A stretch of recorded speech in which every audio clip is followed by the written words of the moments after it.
Hello and welcome to the CoffinLounge podcast, episode 5. I am here, or I guess I should say, I am your host, VampireKitten.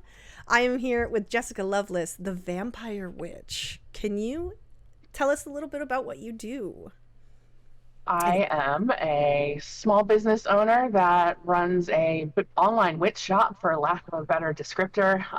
I sell altar supplies and my artwork, and I do spell work and readings for a host of lovely clients. And then outside of that, I am kind of a leader of sorts in the vampire community. I run a vampire coven that has 16,000 members worldwide. Wow. I have a smaller group that has around 500 members that's based around my work as the Vampyre Witch and sharing my spell work and magic and stuff like that. And then I have a local house that caters to the Mobtown Halo, which is the Baltimore, Maryland area. Very cool. That's the condensed version. So you have your hands full a lot. How do you, I guess my first question is, how do you keep up with all that? That's a damn good question. I'm not sure. Coffee, ADHD, multitasking, hyperfocus, superpowers, a really supportive partner that really helps me with all of this as well. I wouldn't be able to do it without him. But otherwise, it's a lot. You sound very busy all the time. I am. So I guess let's kind of break it down. So what got you started as the Vampyre Witch? Like how did that come to be? Like, was the paganism part first, or the witchcraft part first, and then the vampirism? Or were you in the vampire community and then you switched out or combined the two?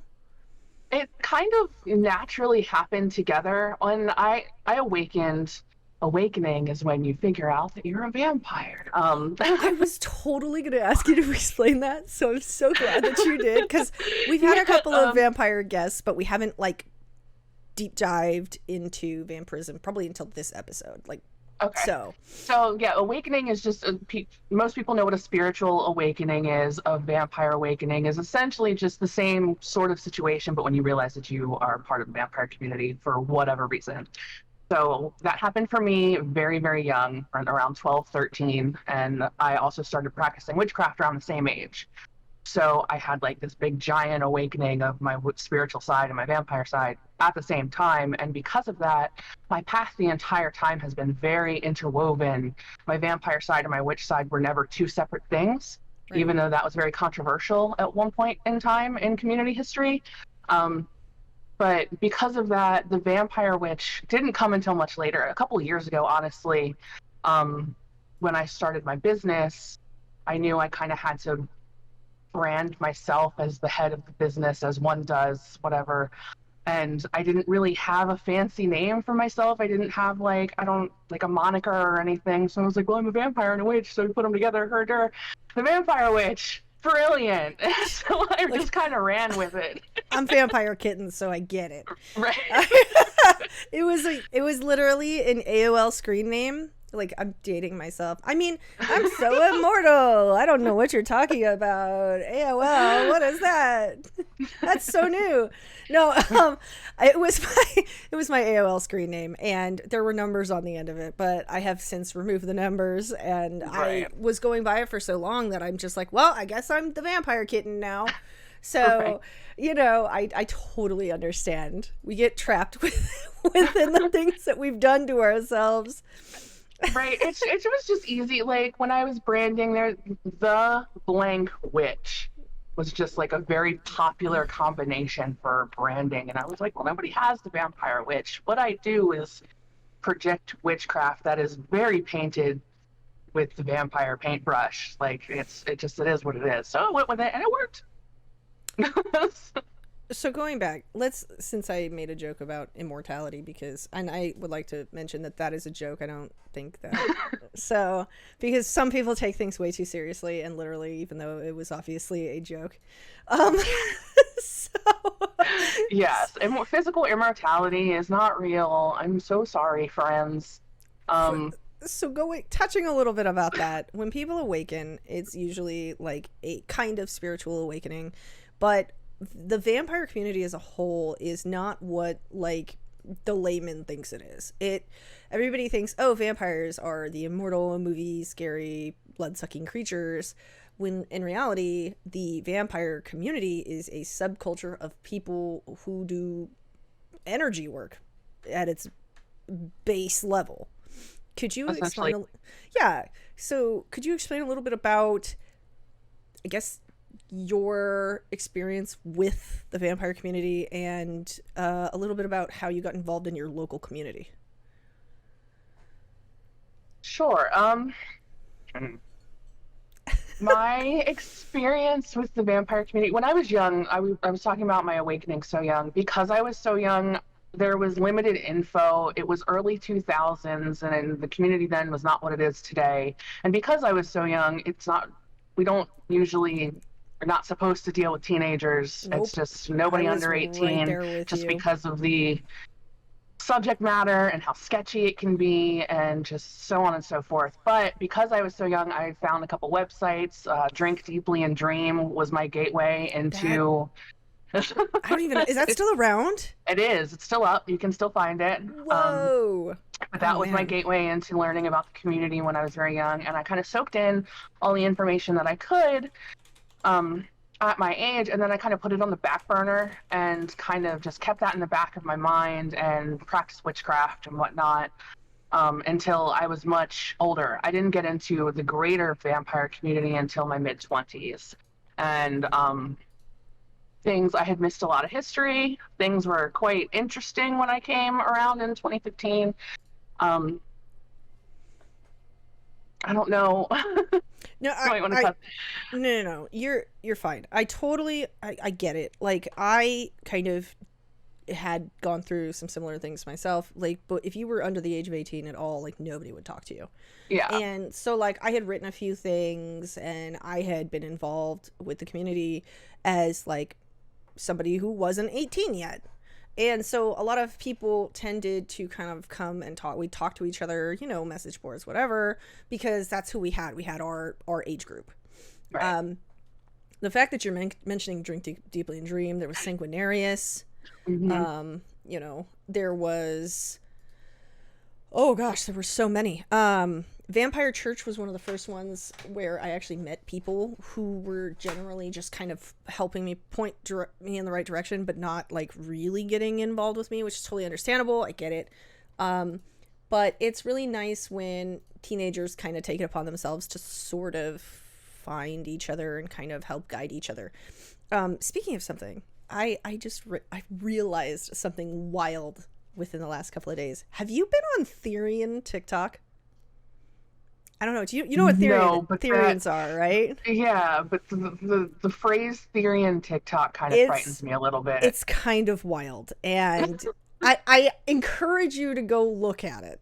I'm scared. Yeah, I'm not going to say anything more than that, but I encourage you to go check out Therian TikTok. Very interesting. I haven't actually been on Vampire Community TikTok, so that might be interesting to go look at too. You should check that out. I stay away from so much stuff. I just don't want to, like, you guys do you. TikTok is one of those, I got on TikTok early, like during the pandemic, and got 11,000 followers randomly and then never touched it again. I think it's a great platform if you're trying to like grow your social media, for sure. Right. Yeah, I need to get back. I just caught myself. Me being the Leo female that I am, likes to cuss people out, and then I realize I'm cussing out a 12-year-old, and I'm like, oh fuck. So oh man, it's a great lesson in patience. I wish I could block like underage accounts. Like, I've been having this issue where most of my shitty comments are coming from like obviously teenagers or children. Yeah, and so I'm just like, cool, thank you. You're not supposed to see my content anyway. Thanks, friend. Like, why are you here? Right. Why does this end up on your For You page? That's not good. Where are your parents? Who's watching you? Go get your Capri Sun and sit down. Like, seriously though. So let's go back to Vampire Community. Local. How did you get Okay. involved in your local community? Obviously, after you were 18. Yeah, I actually once I had came back to the vampire community and really got involved in the greater community, online, offline.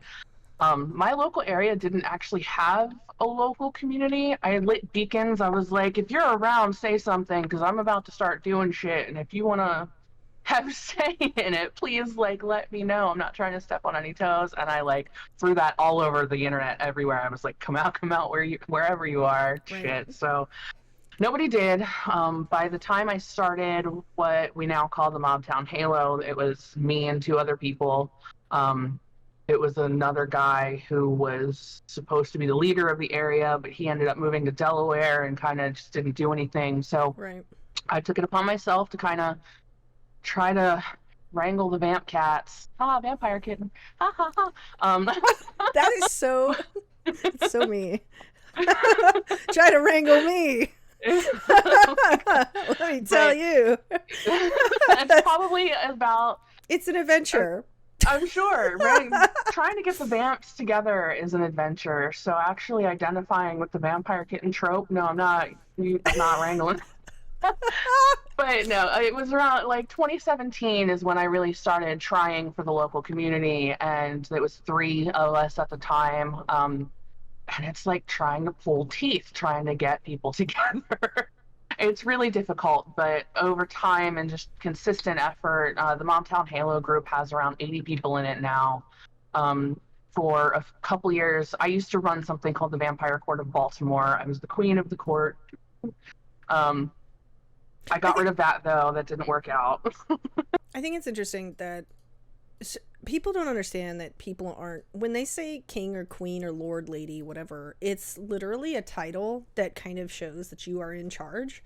I don't think that people are in like trying to be kings and queens. Like that's just not how it is. I'm sure there's some that are, and I know that there are some, but most of the time when a house or a halo or coven or whatever uses those terms, it's just because we fall back on vampire tropes because it's hilarious, and B, like there needs to be some sort of hierarchy, and the only thing that really exists for that is the vampire trope.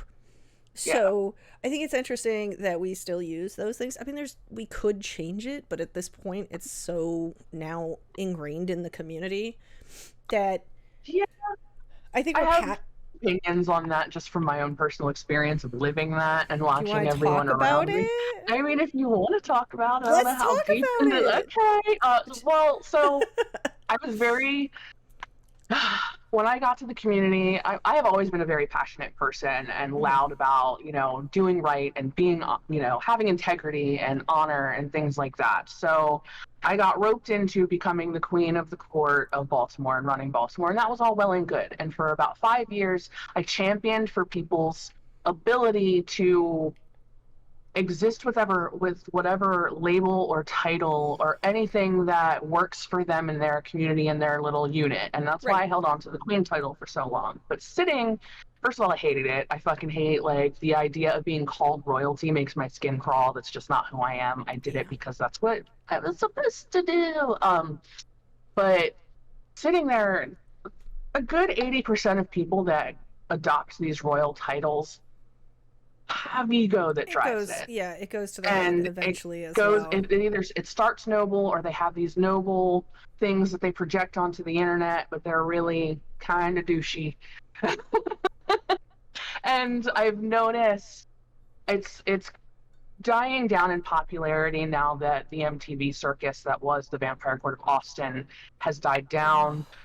A lot of people tried to emulate that, and I admittedly found the greater community because of that. I had existed so long with, the vampire part is it's part of me, but I mean, I put it on the back burner. I didn't know community, and the next thing I know, there's these motherfuckers on MTV, and I'm like, so when did this get so popular? Can we talk about this? Because the last thing I remember, so there are a couple of vampires in media. There's a couple of like Hooked on the Looks, or what are the Truly does them now, where they kind of highlight people. There's also back when I was first starting out in the community, we had Mad House.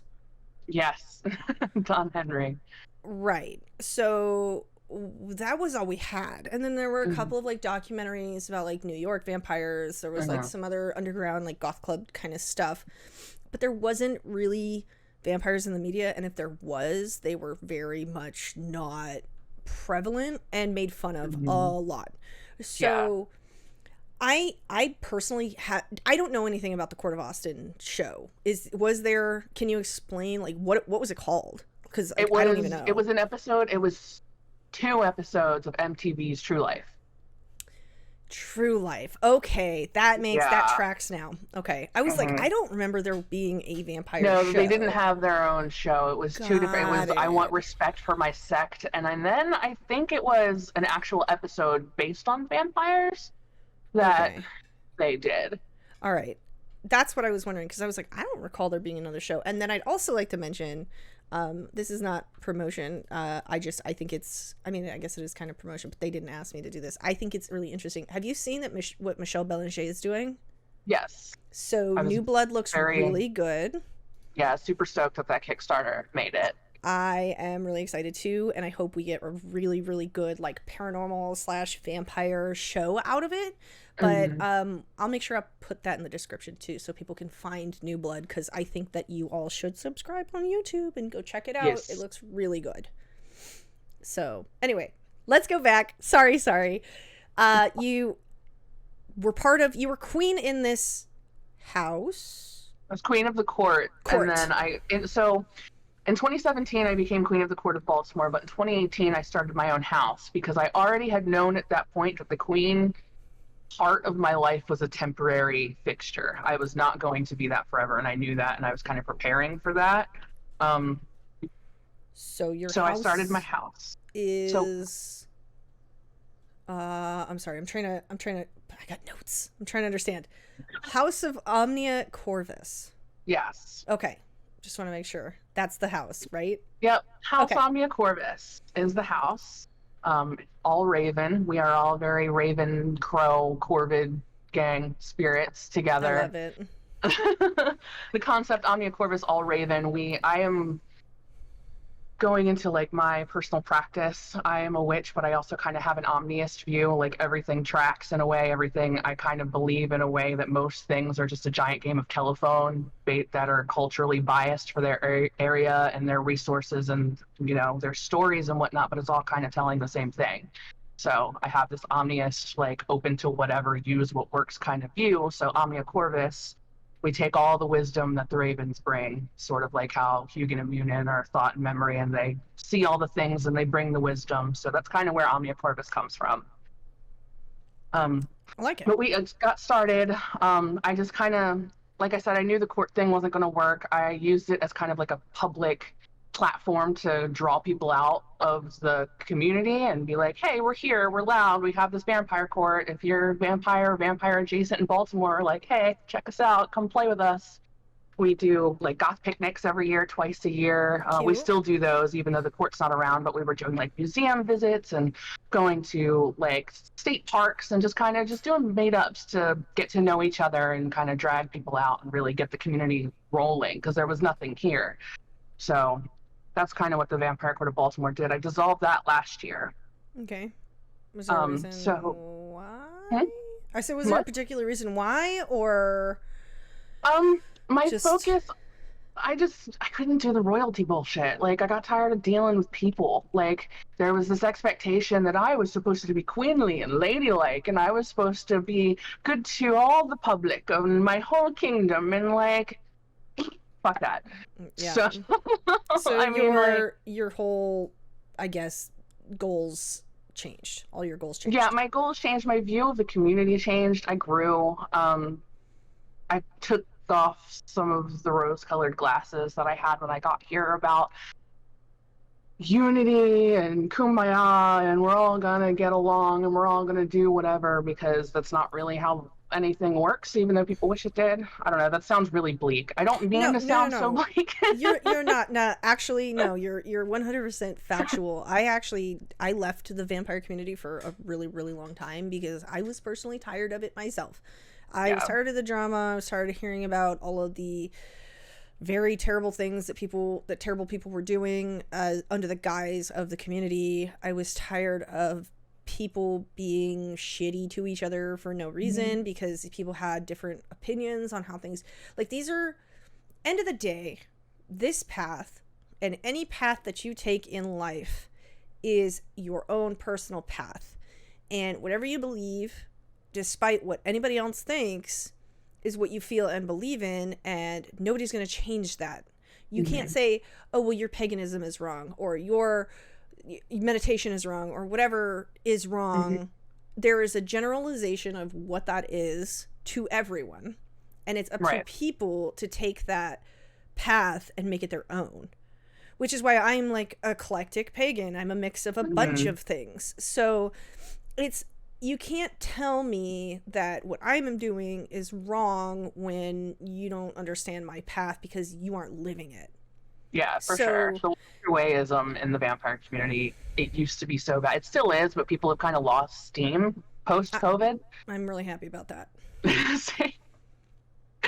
Same. But yeah, that's essentially, I just stopped catering to everyone and their shitty opinions, and I kind of have separated a little, not really separated because I'm also very loud and like I am here, like I'm gonna say what I'm gonna say, but I have carved out, like, my house is here, my coven is here. If you want to hear what I have to say, I'm over here. Like, if you want to be safe to discuss it, discuss things in a practical, down to earth manner, I'm over here. If you want to talk like you're an immortal cousin of Dracula, then I'm going to kick you out and tell you to eat rocks. Like, I curate my space. I have my own little space. I just can't do that whole, everybody kumbaya, and I'm going to accept everybody for whatever they say. Because, like, no, some people are full of shit and they're assholes. I want nothing to do with that. I understand that immensely. And honestly, we don't have to get along with everybody. Like, end of the day, our practices are our practices, and if you want to be on the journey, cool, but if you're gonna be a dickhead about it, let's just not talk, let's not hang out. I'm cool with that too. I don't need you in my life making me miserable. Yes. Some people feed on that shit though. Some people feed on that shit, and that's how they do their practices, and I'm just like, you can go somewhere else with that. Colin Robinson has been the greatest gift to vampire media because we now all have a character that fully explains that episode of him with the multiple computers around feeding on the internet drama. I'm like, oh my god, I can name 7 people off the top of my head. So good. He's definitely like, oh god, Colin Robinson was probably, I love Matt Berry. Let me tell you, What We Do in the Shadows is an incredible show. Yeah, it's well written, it's super funny, it's a little cheesy, but like, it's cheesy in a good way, in that it's really fun to watch, and the story's really, the characters just absorb you. Like, you want to know a little bit more about them every single episode. Colin threw me for a loop. I didn't think I was gonna like him. I was like, who the fuck is this guy? And then the more we were going through the season, I'm like, Colin's probably the superior character in this whole thing. Like, he and like I said, I love Matt Berry. Matt Berry is like the whole reason why I really started watching the show in the first place. He's incredible in the IT crowd, and I just adore him, and the whole thing is fantastic. I'm so happy we have amazing vampire media these days. Yeah. I really want my Blade TV show or new movie to come out. They've been working on that. Is it coming out? I heard it's been postponed. Everything's postponed again. But I heard they were having like director issues or something. My partner is like big in the nerd world, so he like keeps me abreast to all the things that are happening. It's been it's stop and go and stop and go and stop and go. Just like Bloodlines 2, where stop and go and stop and go and stop and go on that. But I'm hoping in the next couple of years we'll get our shit together and actually be able to watch those. But there have been some really good things coming out, or media with vampires. Like, I'm looking forward to the new Nosferatu. There was Renfield was really good. Oh my gosh, Nick Cage as Dracula. I see that. I need to. Nick Cage as Dracula, he's so good. He's so fun to watch. Oh yeah, I loved it. Nice. The main character, I'm like, Nick Cage as Dracula. Yeah, okay, I can see it. Yeah. Nice. But so, since we've kind of veered off, what's your favorite vampire movie? Well, actually, we'll do both. We'll do vampire and witch movie. What are you two? And you can give me a top 3 if you can't decide. I was I gonna have say a top that 3. because like favorite vampire movie, it's like there's different ones because like comedic would be the What We Do in the Shadows movie, and then like serious, I am a slut for the first couple Underworld movies. Oh yeah. Like it's terrible. I always forget I love about them. all terrible vampire movies because like I love Queen of the Damned and everybody hates it. I can appreciate how bad of a movie it is, but it's like if people can love terrible horror movies, I can love my terrible vampire movie. Oh my gosh, are you part of the? Please tell me, are you part of the Twilight shitposting group? I'm not, but I've actually never watched any of the Twilight. Oh, it's so good. You gotta. First of all, you have to watch Twilight. Just do it. I know you don't want to. You want to watch a terrible vampire movie. That's right. We used to get. I was explaining this in another podcast. We used to go to the midnight showings. We'd go have dinner and drinks, and we'd just be wasted at the theater, just watching Twilight at midnight with my friends. It was amazing. But I read most of the books because that's. I couldn't put, they were so bad. I couldn't put them down. Like, you know, when you're like watching something and you're just like, it is just a train wreck that catches on fire and just takes out a car and then it takes out a house and then it goes into a tornado and then the Sharknado comes. That's literally Twilight. It's like all that. It just doesn't stop. So that's amazing. So Twilight shitposting group, one of the best groups on Facebook. It's so good. Nice. I mean, the movie themed shitposting groups are always great. I'm in the Emotep mummy posting, which is fucking phenomenal. Oh no, I have to join that one. You'll have to send that to me. So I think that bad vampire movies are amazing because we get bad vampire movies. Like there are some really good ideas in bad vampire movies too, like that haven't been done in others. For my top 3, I'd have to say it's From Dusk Till Dawn is my favorite. Salma Hayek as Santanico Pandemonium. Mm-hmm. Oh, a goddess. She's just a goddess, and she still looks amazing. I don't know if you've seen her lately. Love George Clooney in that. He's incredible. And then they Lost Boys and Interview with a Vampire. Those are my top 3. Lost Boys and Interview are always like in the rotation of my top 3. And I like to throw Blade in there. The one with was it Trinity that had Ryan Reynolds in it? I think so, yeah. That's the like that third one. Yeah. He basically plays Jessica Deadpool. Biel. Yeah. Yeah. Yeah, that one's not my favorite. I like the first one the best. I think it's I just love the feel of it. You know, like that neon rave 90s sort of like Vampire the Masquerade feel that it has. We don't have that much in vampire films anymore. True. I want some more vampire westerns. Can somebody get on that, please? Like, for real. I need more vampire. I watched the Wesley Snipes Gallow Walkers one and it was terrible. Like, I want more vampire westerns. Like, can we get more of those? Like, it just seems like those would be perfect together. You know? A lot of sunlight in westerns. There is, but like there's so many like cool creative ways you could come up with, like traveling, right? You know, or I don't know, like by train. You could do by like stagecoach, Coffin, like make a whole stagecoach a Coffin at night. Right, that could be so cool. I'm telling you. Okay, what's your favorite vampire TV show? Why is What We Do in the Shadows the only one I can think of? Well, I mean, we got Buffy. Oh, wait, no, there's a bunch of them. I actually never watched. I tried to watch Vampire Diaries, and something like as an adult, watching vampires and high schoolers just is not the move in my brain. So, I feel that. So I couldn't watch that. And I was also somebody I never watched True Blood. I have to get on that. I watched the first couple episodes. My ADHD for watching things is so bad. If I can't binge it in a day, I don't want it. Yeah. So, I need to go watch True Blood before everybody freaks out. Like, what? So now that we've both veered off into some nether region of the internet and time and space, let's bring it back down to earth a little bit. What you had mentioned that your goals were different, and that's why you kind of sort of shuttered your house or coven I shuttered the court. The court. I'm so sorry. Yes. There's so many No, names. it's totally fine. There's so the sociology of like vampire culture and like the structures of these organizations. Such a confusing topic. Because there's no like, there's no like standard. It's either. like, no. When it comes to creating them, there's definitely not a standard, but there is like, I don't know. It's a very loose guidelines. So, but as far as my goals, I guess the things that changed, I shuttered the court because I didn't want to cater to being like open to the entire everyone and just having the barrage of the entire community coming at me all the time as the queen. So I shut that down and kind of focused more on like a family unit. I am also, I don't know if I mentioned this earlier, but I'm an elder of House O'Malley as well, which is one of the first houses that came out of, one of the first independent houses that came out of the Gotham Halo in the 90s.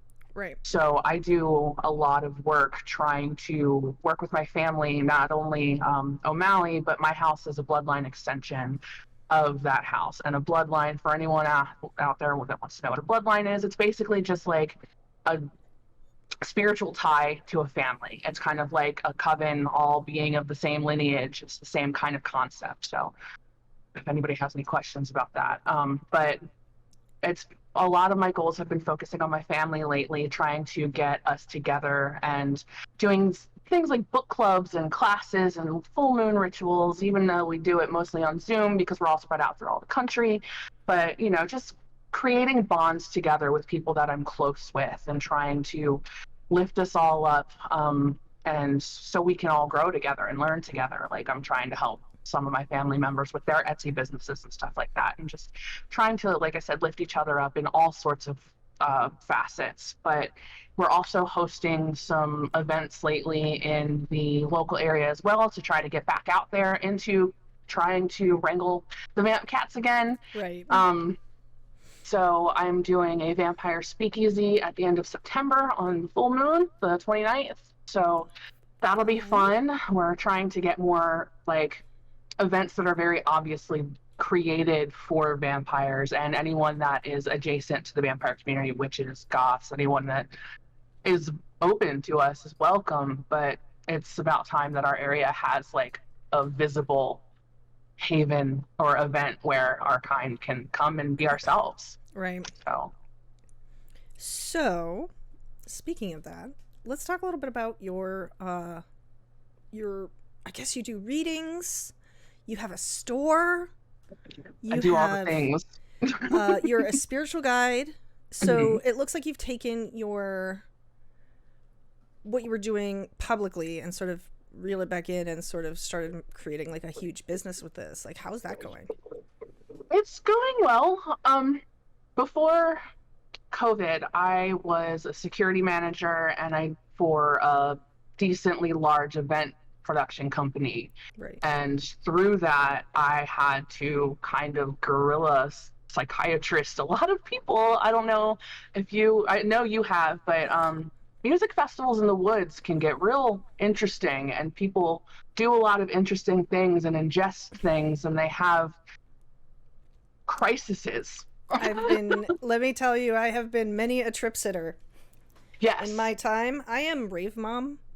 Yeah, so that always falls on me. I turned rave mom into a profession when I was rave mom at 18, turned that into a security career. Got tired of getting punched in the face at the bar, so when COVID... That sounds terrible. I'm so sorry. Yeah, event security is like 90% looking real serious and 10% like getting punched by drunk people. That's awful. And I worked at the bar that was directly across the street from Baltimore City's only casino that had a 24-hour liquor license. So it was a grand old time. Oh, no. But I learned a lot. Like I learned a lot about, de-escalation and helping people in crisis through that experience. So when COVID hit, I decided and I lost my job like everybody did. Yeah. I took my stimulus check and started an LLC. And I was like, I work for myself for the rest of my life from now on. And I decided I was going to start. I was making art already to cope with some things I was dealing with pre-COVID, and I was like, I'll just sell art. And it started as me just selling art. And then I started realizing, like, well, I've been giving people readings on the side for years. Like, why not throw that into that? Well, I thought, being a witch is a valid path. Like, there's plenty of people that have been, professional witches, that the neighborhood witch has been a thing for thousands of years. Like, Oh yeah. doing it on the digital age is, it's just a lot more social media and marketing involved in today's time.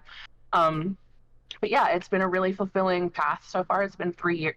3 years? How many fucking years has it been since COVID? But yeah, it's been about 3 years. I forgot because I try to forget all of what happened during My COVID. sense of time is jacked up. I think everybody's, yeah, we don't even know what. I was talking the other day to my partner, and I was like, has the year gone by like super fast this year? And he's like, yeah. I was like, we're already in August, like pretty much. And I can't even believe how quick it's been going by. And I'm just like, oh man, I've been hustling a lot this year. But yeah, I think our sense of time and our sense of what is important to us has changed so much in the last 3 years. I think it's 3 years. Yeah, because COVID-19 was the end of 19, and so. But how many vampires does it take to figure out how many years it's been? No.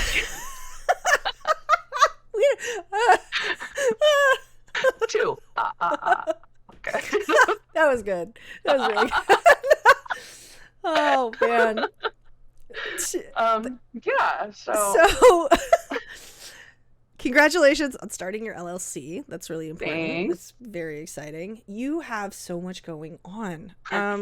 When people subscribe to your Patreon, for example, you've got all this other stuff going on, but when people subscribe, what do they get?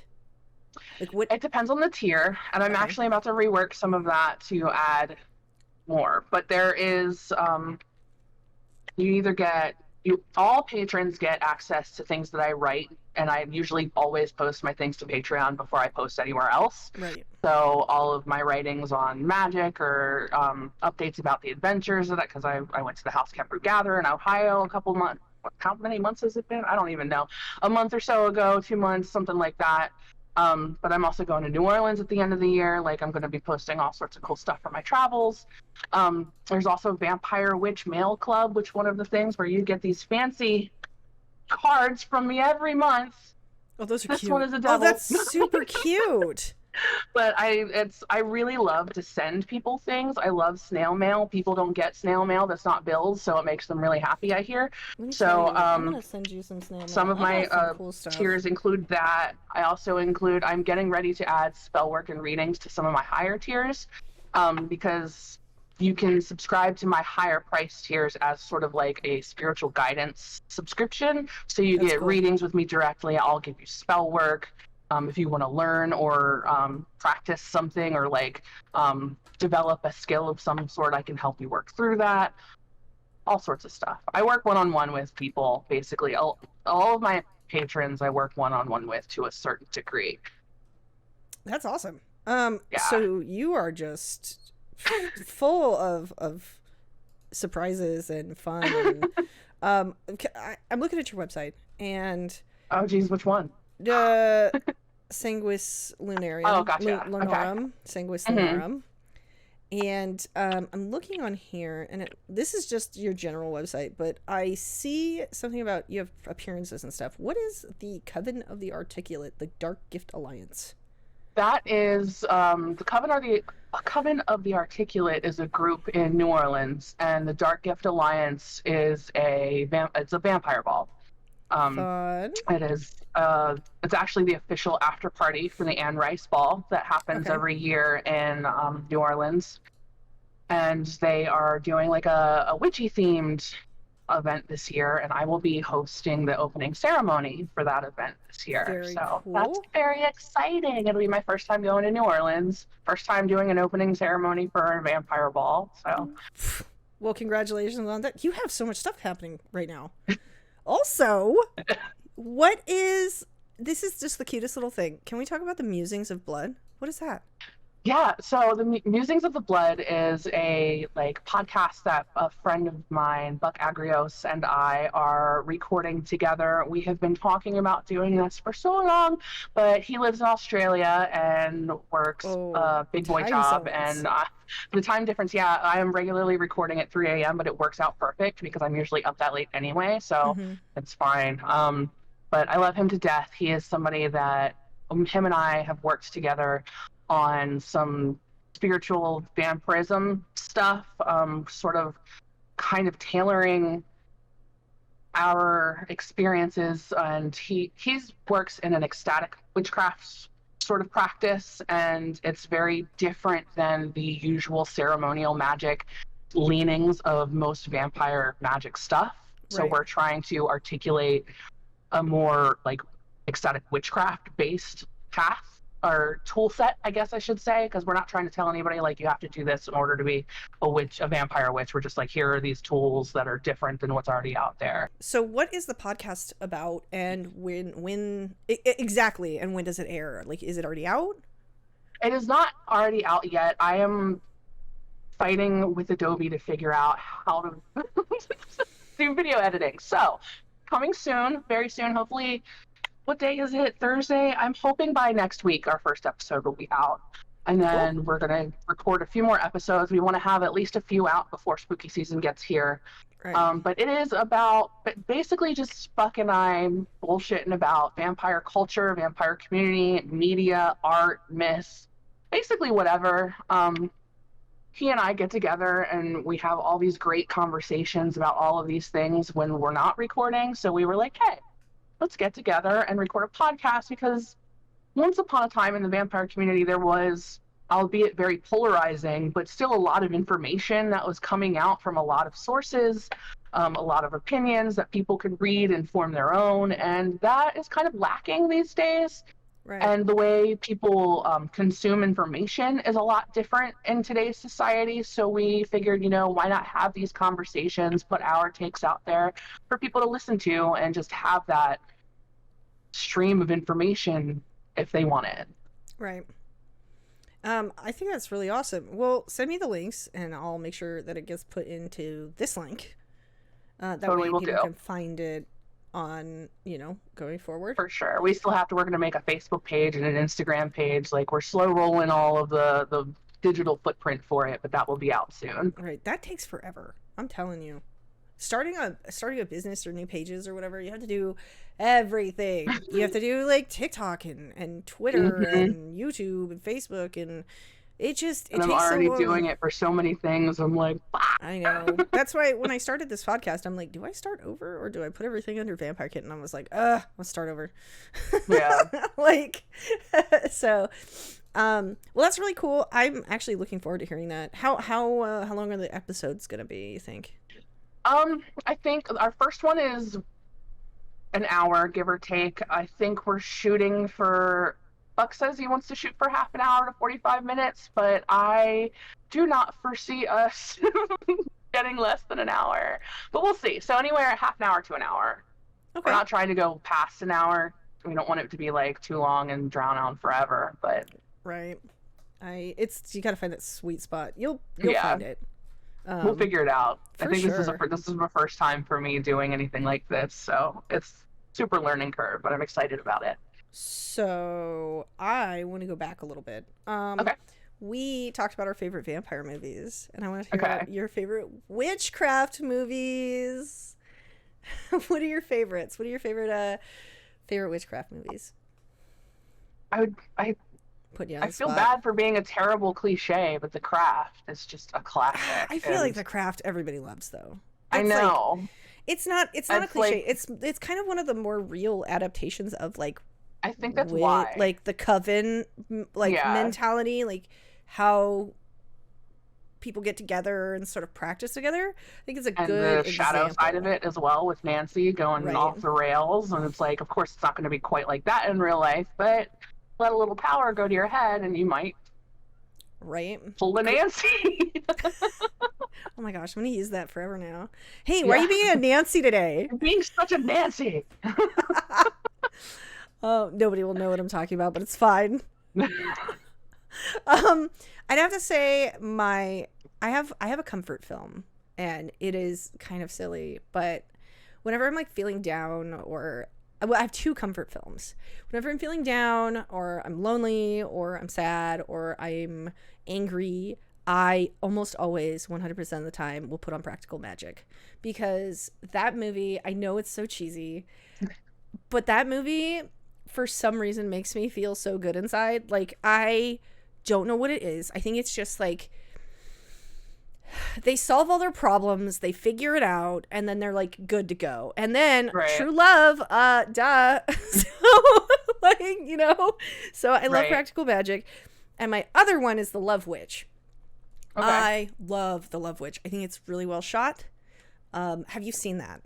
I have not. Okay, so the director shoots it like a classic sort of 70s exploitation type film.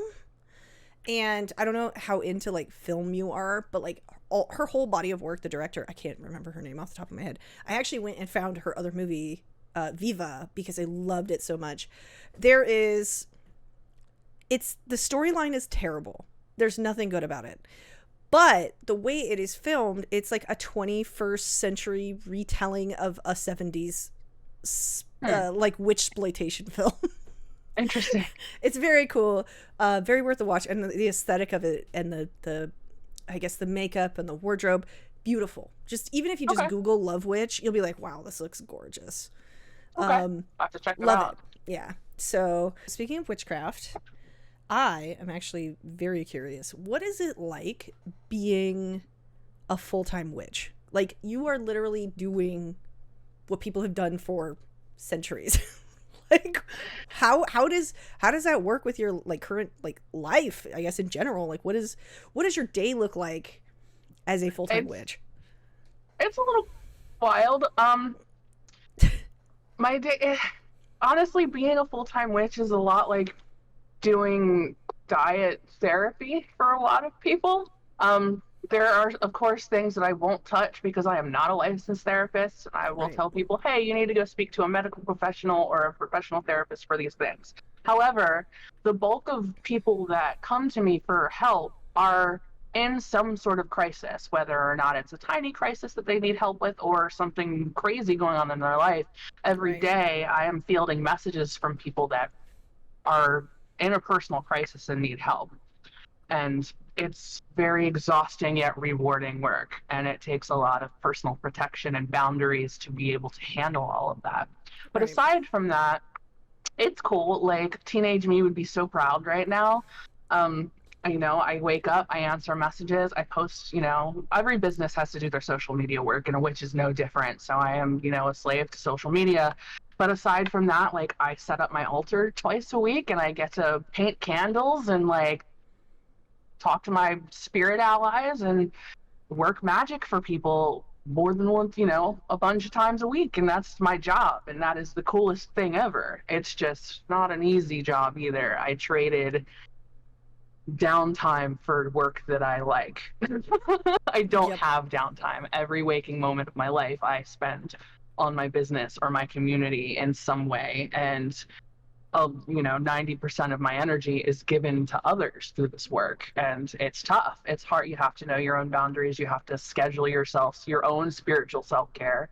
You can get lost in giving everything to everyone else and leave yourself depleted. So, and because there's no work-life balance, because my life is my work and I work from home and my altar is at home, I have to be very careful to not completely drain myself to the point where I'm like, I can't give anything else. So it's really rewarding, but really difficult.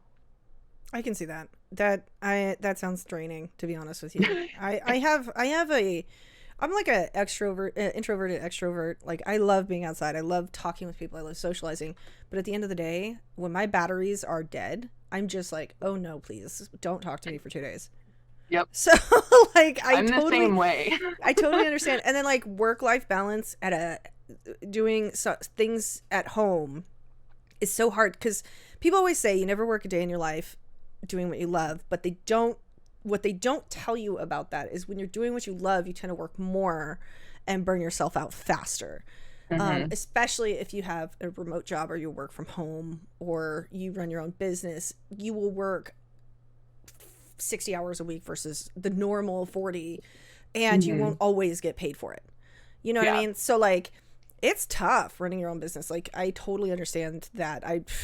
I've been running mine forever. And now that I have time to focus on it, I'm just like, man, I'm burnt. Like this week alone, I kind of had like a really weird off week, but I'm telling you, like, it's a roller coaster ride, but it's satisfying, I guess. Yeah. So I totally understand that. Literally, that is really cool. I think that is amazing that you are now doing this, and also 13-year-old you would be so proud of you. Yeah, she's very happy with life right now. I thought about that a couple of weeks ago. I was just like, man, if my younger self could have seen me today, my younger self would have been like, oh, she's so cool. Right. Yeah. I mean, even 7 years ago, me would be elated to see that this is the trajectory that things have gone. Because like when I first got to the community, the VC, I was still running raves and like being the security Captain Save-A-Ho of the rave festival. So I'm sorry. It was a I terrible didn't do that time. right when you were drinking. Terrible time to take a drink. Oh my gosh, that's hilarious though.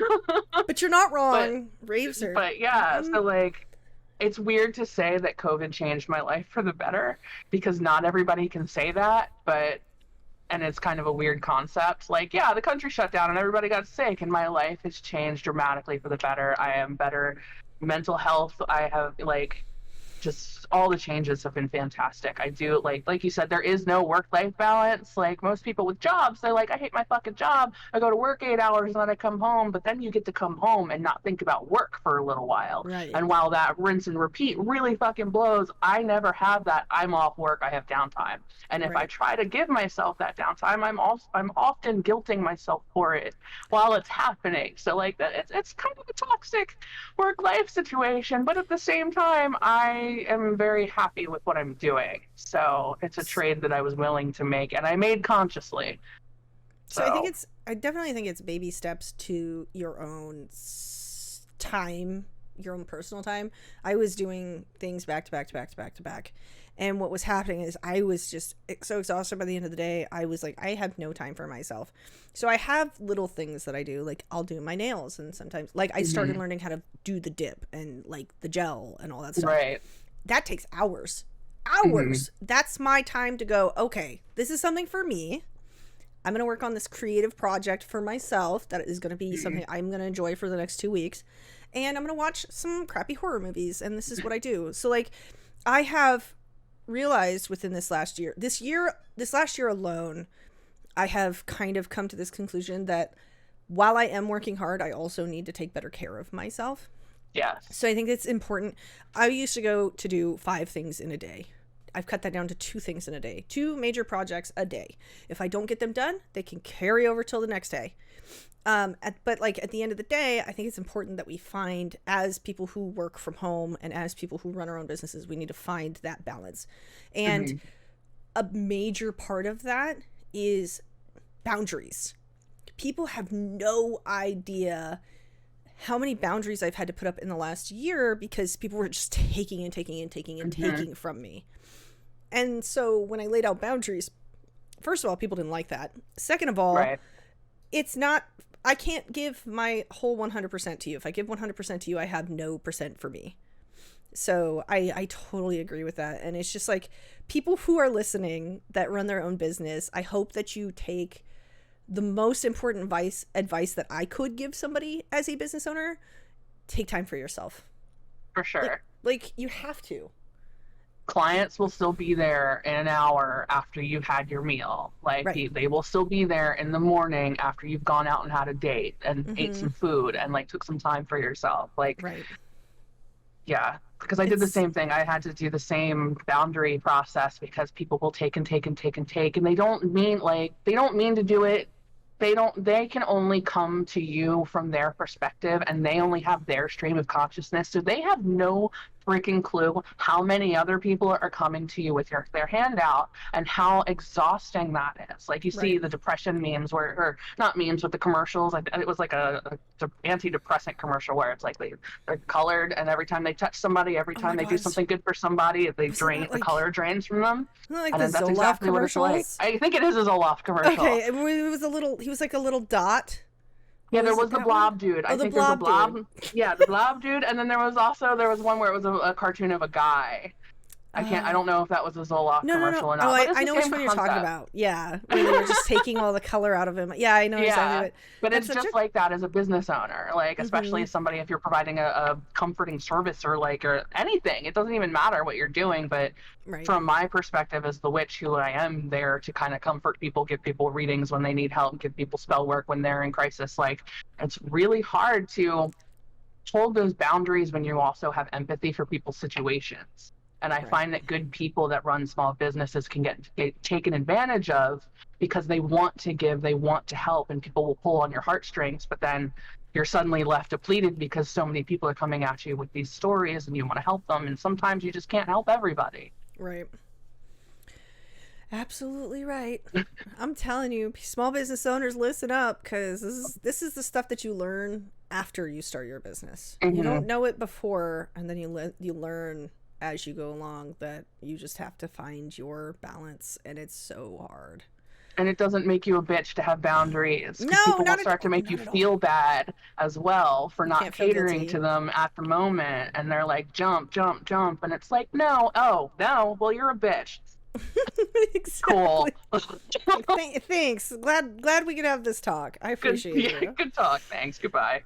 Um, so okay, that is really cool that you are doing all this stuff. I think it's incredible. You've got a lot on your plate. Where can people find you? I am on basically all social medias. If you type in the Vampyre Witch, vampire spelled with a Y, you can find me. You can Google it, you can find me. But I also have a link at sanguislunarum.com/linktree. You can find basically all of my contact and then some on that page. Facebook is the best way to get a hold of me if you want to actually contact me and talk to me for anything. Find me facebook.com/the Vampyre Witch. Yeah, I think that's Do you have any it. releases or anything that you're talking about that are coming out in your store? My store, I am actually, because I am a Leo. We're having big Leo sale for August at my store, Cute. which is I think it's etsy.com/shop/the Vampyre Witch. You can also find that on my link tree, or I whore it out on my Facebook page all the In the time. description below. It'll be in Down the there, description. click it. Yeah, down there. Click it. So what are some of I'm actually looking at your store. What are some of the top selling things that you have in your store? So product wise, I have my yes no coins. People love those. I do have one right here. It's got yes on one side, no on the other. So if you Very don't feel cute. like making a decision, you don't fucking have to. Um I also I make they are little openable acorn Oh, I was thinking lockets, I guess. The about getting acorn one of top comes those. off, and I Yeah. burn the Algiers rune, but I put dots on it so it looks like a crow footprint. And then it comes with a little tiny Mjolnir inside of it. So it's a little So protection and cute. strength amulet. Those are my two top selling physical products. And then my spell work, I have group spells have been really popular. People love those because each client gets a number and I number the candles so they know which one is theirs. But then I take video clips and I get my little videographer itch in because I make these cute little videos where I give tours of the altar while it's burning and it's all pretty and I put music on it. So I'll post a whole bunch of those in my Vampire Witch Society group so everybody can see it while it's happening and get updates while the spell work is happening, and people love to just be involved. That's cool. So I do those. I do those for the dark moon, the full moon, and then I'll have some random topic ones. Like we just did a money drawing spell 2 days ago. Cool. And then I do some the blind reading is my least favorite, but everyone else's most favorite. I have a love-hate relationship with that. The blind readings are, you don't want to give me any information. You don't have a topic. You just want to know what the cards say. Have at it. I personally don't like those as much because while yes, it's a psychic reading, I'll pull any message out of the cards you want, but if you give me a little background, I can get so much deeper into the details if you just give me a little bit of a clue. I'm always like, if you want to test my psychic abilities, you want a parlor trick, you want to see what I can pull out of my ass, by all means, it'll still be accurate. However, If you Right. give me a little bit of an idea of like what you're dealing with, what thoughts you have in your head, why you've come to me for the reading, What I can really get direction? into the minute details of what the cards are really saying about your situation. All right. Well, Jessica, thank you so much for joining me on the Coffin Lounge today. I appreciate it. Do you have anything else to say? Just thank you so much for having me. It's been a great time. Thanks for joining us, everyone. Absolutely. Thank you for joining the Coffin Lounge episode 5. We are available on YouTube, Spotify, and iTunes. Make sure you like and subscribe, follow, and I will see you for the next one. Bye, everybody.